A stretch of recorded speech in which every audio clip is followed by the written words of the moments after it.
Welcome to NucleCast, the official podcast of the NY Deterrence Center. Our host is Dr. Adam Lowtham, co-founder and vice president for research at the National Institute for Deterrence Studies. The NY Deterrence Center is a 501c3 organization ensuring a broader understanding of the nation's strategic nuclear deterrent and its ongoing modernization. Thank you for listening and welcome to the show. The views of the host and the guests are their own. Welcome back to another great episode of NucleCast. Of course, I'm your host, Adam Lowther, and today we have, I don't know, you guys probably know what I'm about to say. We have a great guest. Of course, I'm talking about Rich Tighe, who is the president and chief executive officer of Consolidated Nuclear Security, which is the Bechtel management and operating contractor for Y-12.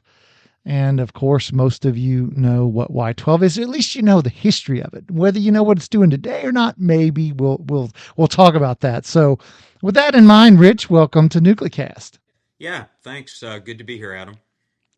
So Y-12 is not the Y-12 of the Manhattan Project, and CNS is, not the Manhattan Project. Can you sort of tell us who is CNS and what do they do? And then what's going on at Y-12 today? Yeah, absolutely. As you allude to, I think a lot of people are familiar with Y-12 National Security Complex from the Manhattan Project in the last few years of World War II. And so historically, and by reputation, I think, Y-12 is often known for highly enriched uranium because, in fact, as part of the Manhattan Project, Y-12 is where the highly enriched uranium for the first nuclear warhead was produced. And so that was the beginning. After World War II, that mission at Y-12 ended, and that was in part due to the technology that was used. The highly enriched uranium originally was produced using calutrons, which worked, but were not very efficient. So after World War II, as we moved into the Cold War, gaseous diffusion was the technology that was developed, and that was on a different site on the Oak Ridge Reservation, K-25.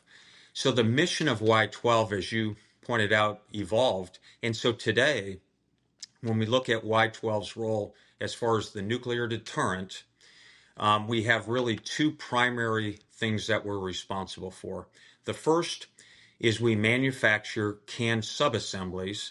You might also hear the term secondaries, or really the thermonuclear part of a modern nuclear warhead. And then secondly, we're responsible for the radiation case that goes around the primary and the secondary parts of the warhead. So those are the two major components that we produce here at Y-12 today.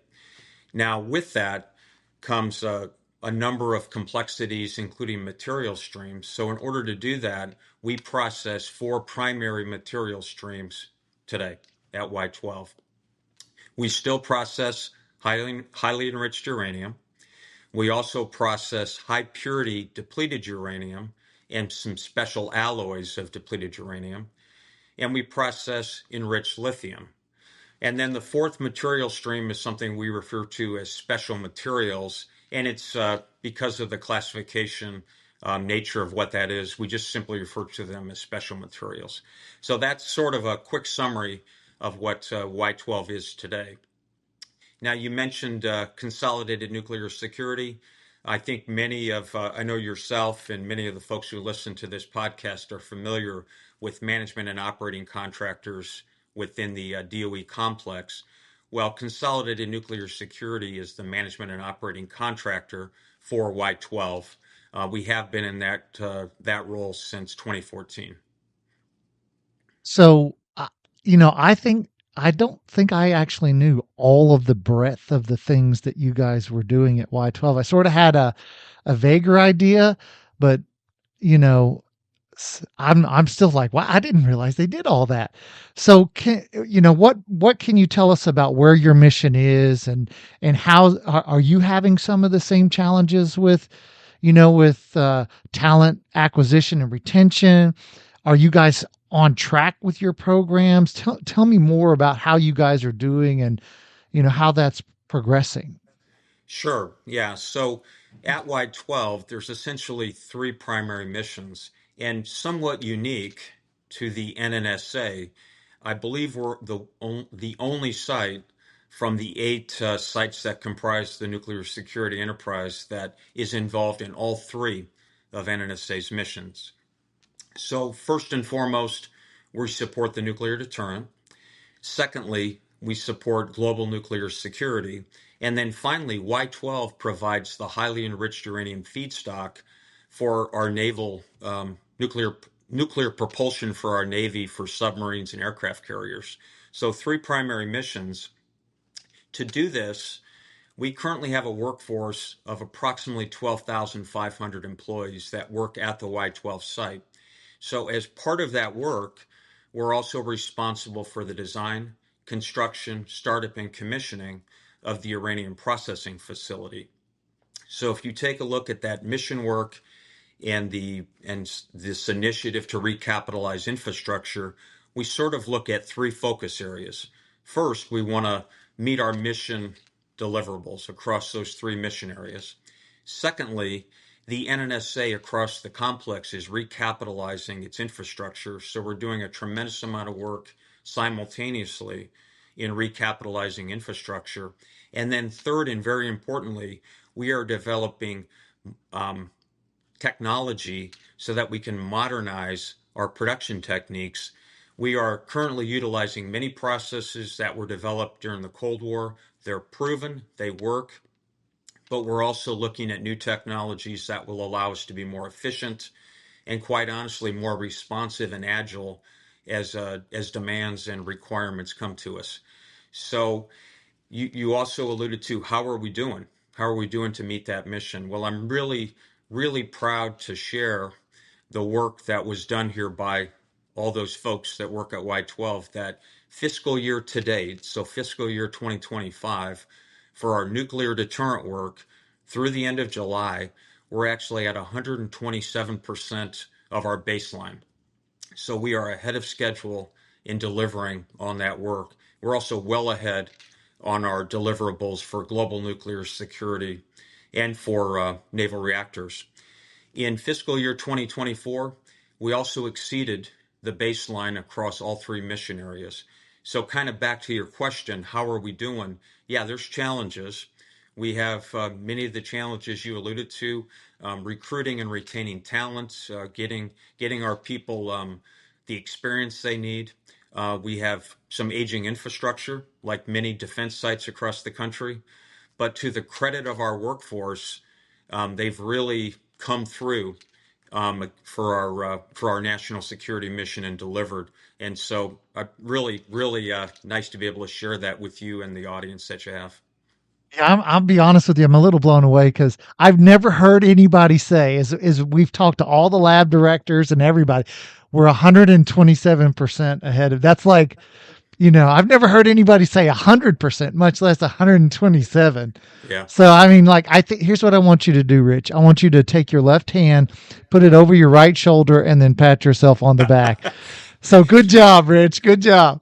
You know what? I'm going to do that, and then I'm going to take that and pass it along to the workforce, because while I may be, I have a title, I can tell you that I have not turned a wrench or produced any of those deliverables. It's the workforce here and the leaders that we have on the site. They're just a great group of people we have here in East Tennessee. The funny thing is, as an Alabama graduate, it pains me to know that so many Tennessee fans are doing so well. But I'll be happy for the nation. I'll let that slide. So Yeah, if you come visit us, you're always welcome. You might see some orange around the site if you come, especially in the fall. oh, I know it's painful. So how about let's talk safety? I mean, because you handle a lot of sensitive material. And I mean, more than I expected. And so, talk to me about safety and sort of where you are, and how you've made dramatic improvements over time. And you had to tear down. What was at one point? Wasn't it the largest building in the country? And didn't it consume like the most electricity? it was like half the nation's electricity, I think is what I read at one point. So I mean, but you've done all that. So where are we now and how's that effort going? No, I appreciate the question. I'll just tell you that we come at safety from a number of perspectives. First and foremost, and it's really a core value that we have, is our workforce.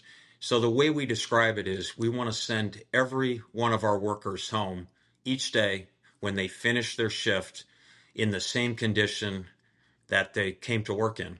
We want to send them home to their family, their loved ones, their friends with no change. And the thing that we absolutely seek to avoid is any kind of life altering injury. So that's first and foremost. Secondly, we have a responsibility to the community in which we live, in which the plant exists, such that there is no risk that we can impact anything off-site. So we take that, of course, very seriously to ensure that we don't have any releases or any impact outside the boundaries of the Y-12 site. And then, of course, finally, it is important that we work with a high level of rigor and disciplined operations such that twofold. One, we don't impact any of the capabilities, any of the facilities and manufacturing equipment, so that we have a long delay. And secondly, so that what we produce is produced at a high quality. So, you start with safety, but as we start to pull the thread on that, it quickly runs from industrial safety and the safety of the workforce to protecting and ensuring that we don't have an impact on the surrounding community, to facilities and critical infrastructure. But then as we get into this and start thinking about rigor and disciplined operations, it then very quickly moves to quality and the predictability and the level of products that we produce, which is ultimately what we're here for. So something we talk about and think about every day. And rather than have it be a separate discussion, it evolves into being simply how we do work, whether it's disciplined operations or how we're going to work safely. But to your point, we do work with hazardous materials. We do have high hazard operations, and our objective is to ensure that we mitigate any potential impact to our workers or to the environment. So as you kind of look forward in the years ahead, sort of what is your expectation for, let's say, are you expecting more growth? Because I'll be honest, I did not think you were as big as you are, that your workforce size is considerably bigger than I expected it to be. So do you think are you looking for more growth? Are you sort of arcing or do you have expanding? In talking to, Eric Wallerman at KCNSC, I mean, they're just as busy as they can possibly be. And are you sort of experiencing, is this kind of across the manufacturing part of the nuclear enterprise that you guys are just, you can barely keep up? Or, where are you guys and what do you expect to be? Right. So to your question, we're currently working on seven uh, different weapons programs, and we finished one up earlier this fiscal year. So during fiscal year 25, we will have worked on 8 separate weapons programs here at Y-12. So that's one measure of the workload. What I would say going forward is we do anticipate an increasing workload. Some of the details are yet to be defined. But I think what we're also likely to see is not only an increase in workload, but an expectation that we're more agile and responsive and we can do different things and multiple things quicker and simultaneously. So, yes, I think we'll see a growth in the workload, but I think we'll also see somewhat of a demand in diversification of what we do and agility and how quickly we can do it. And back to your earlier question, the thing that I failed to mention is even as we see this increase in workload over the last several years, I am very proud to share the results that our workforce achieved. In 2024, we had the safest year that's been documented at Y-12 for industrial safety, and we're actually doing better in 2025. So even as we're restarting capabilities, we're increasing our workforce, there's greater demands on what we can produce. It takes every day, so I can only speak to how we're doing through today. We have to refocus every day, but we are seeing improvement and actually setting new standards for safety even as we execute that work. If I could just add to that, what I think we're also going to continue to see um, growth in is this reinvestment and modernization of infrastructure. So even as we see that production workload um, continuing to grow and probably continuing to increase in complexity, we anticipate also seeing continued investment such that we can modernize facilities. And as I alluded to earlier, not just modernize facilities, but modernize our production methodologies. So yeah, I would say that we as we look into the future, we see continued growth. This episode of NucleCast is brought to you by the ANWA Deterrence Center, whose mission is to educate Americans about the nuclear enterprise and strategic deterrence.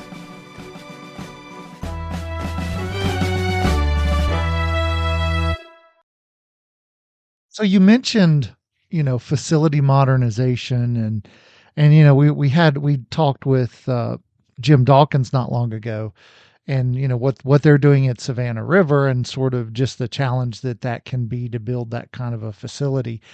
Are you experiencing, because you deal with equally critical materials, are you also seeing sort of challenges with just being able to, find, cleared concrete guys and, plumbers and electricians and, to meet those, standards for those types of facilities, and just finding all of that, putting it together to then build the, out those facilities. Is that a challenge for you, or are you seeing sort of less of it than, perhaps others are?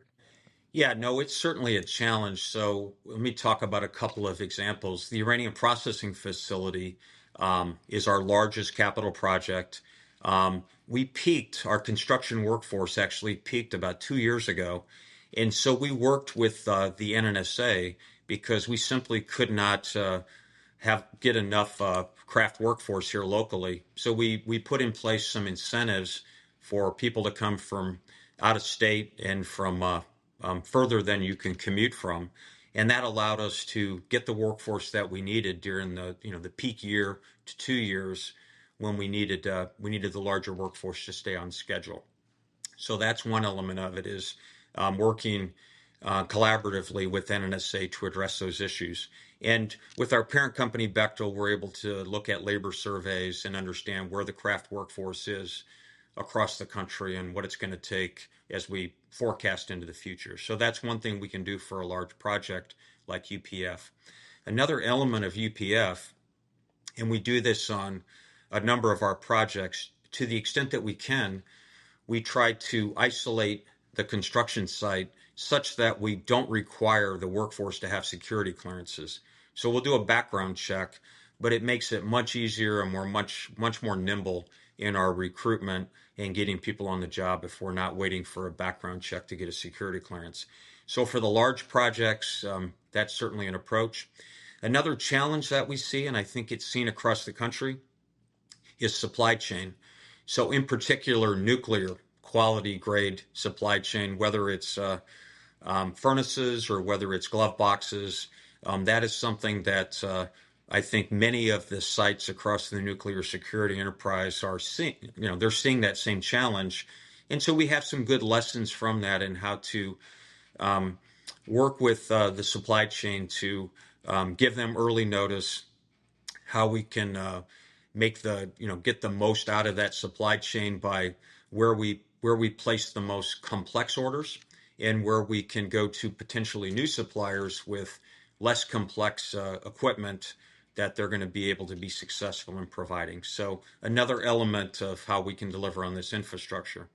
When we get into the operating facilities, we do have to be creative. And so one thing we do is we do have a cleared workforce, a construction workforce that's cleared. And so we can use those individuals sort of strategically, but we also have the opportunity to escort uncleared workers. And that comes with a set of challenges. And of course, we need to meet security requirements, but that gives us yet more flexibility within the operating plant when we need to in order so that we can get this work done. Yeah.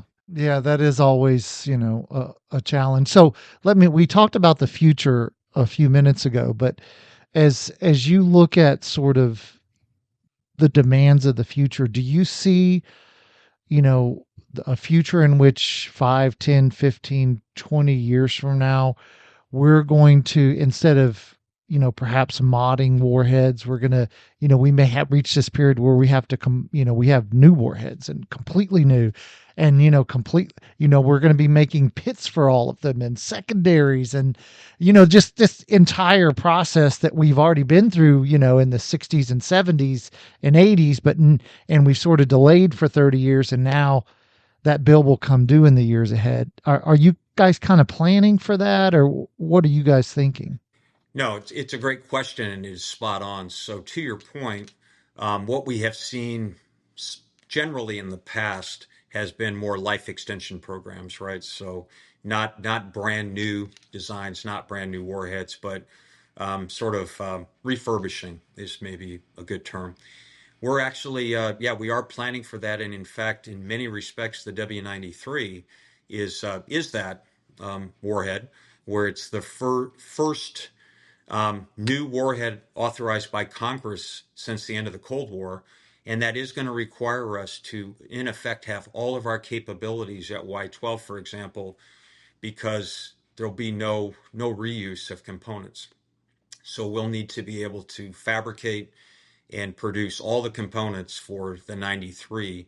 And that is the warhead that'll go on the Columbia class submarine. So that's coming in exactly the time frame that you alluded to. And so that is exactly what we are looking to in the future. And one reason that we're focused on modernizing and looking at new technology around our manufacturing processes such that we can be more efficient um, in the future. And it's a tough balance.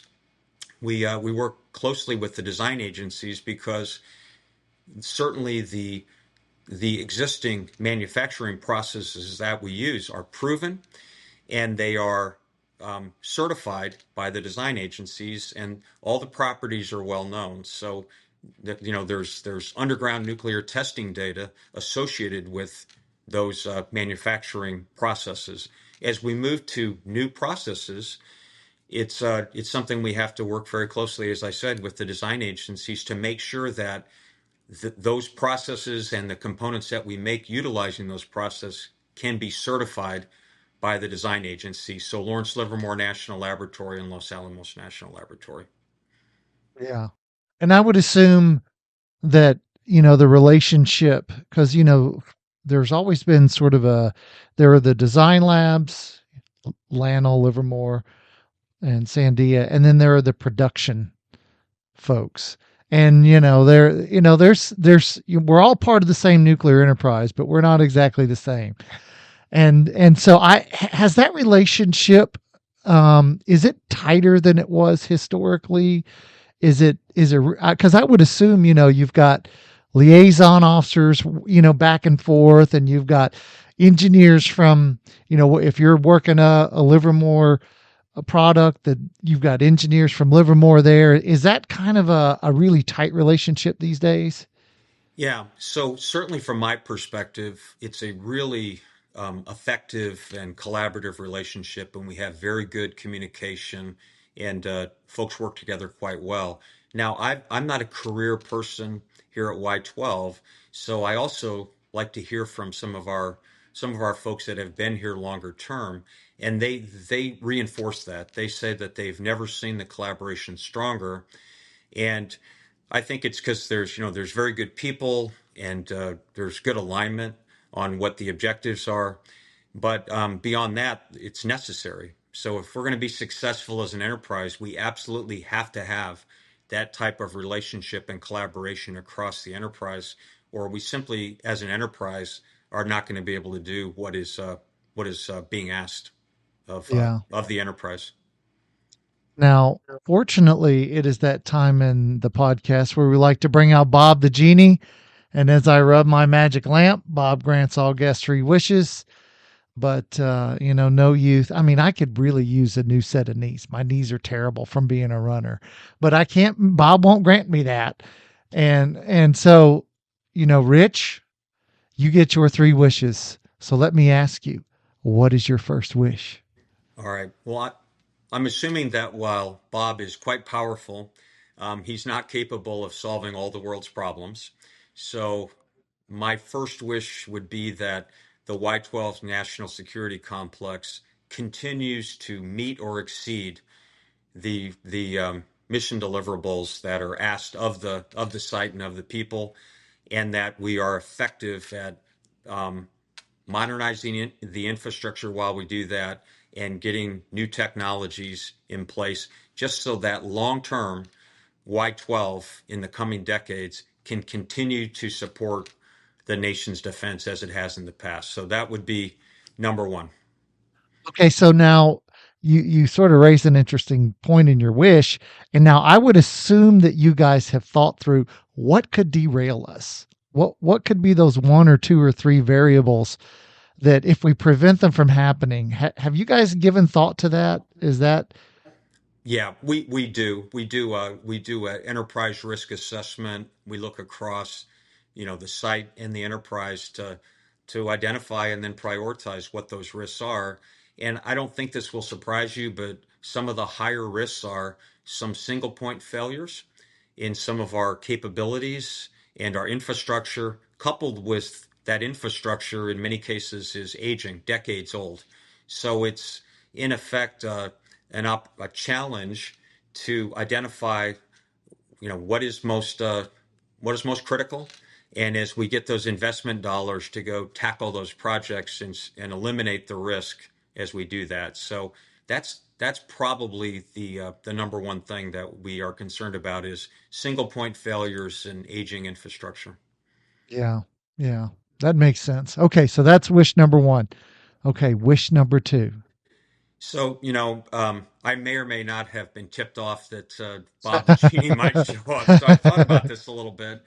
And you know what? This is a little more personal, but as I look at just the incredible talent that we have here in some of our early and mid-career leaders, my second wish would be to be able to see into the future and see what they do, because I think they're going to do great things, and it would be wonderful if I could look into the future and see what all those things are based on what I see from them now, which is tremendous.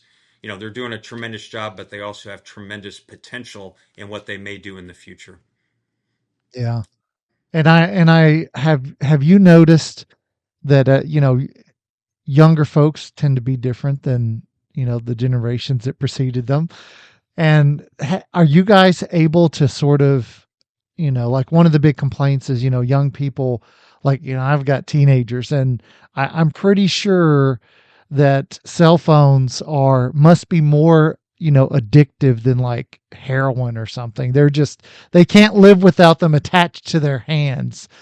And so, some of those challenges where people are used to being able to be on their phones and all the things that, if for those of us that have sat in skiffs a lot of our career, you just can't do that. Are you guys adapting to all of that sort of changing generational expectations?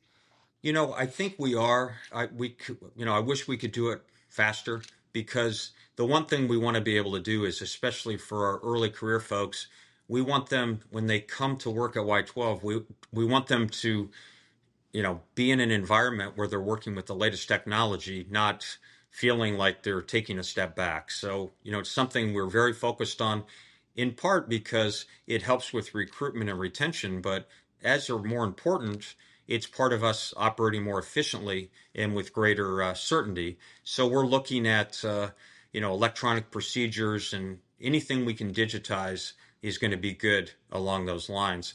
What I will tell you is, and I think this is maybe not unique to East Tennessee, but it is certainly a feature of East Tennessee. We have tremendous community support at every level. our elected officials, the communities, the educational institutions. And so the workforce of the majority of the workforce that we draw, that we hire is from East Tennessee, and folks are just, all in. They're believers in the mission. They're believers in what happens at Y-12. So that also is a great motivator across all of our generations that we have working at Y-12, is believing in what we're doing.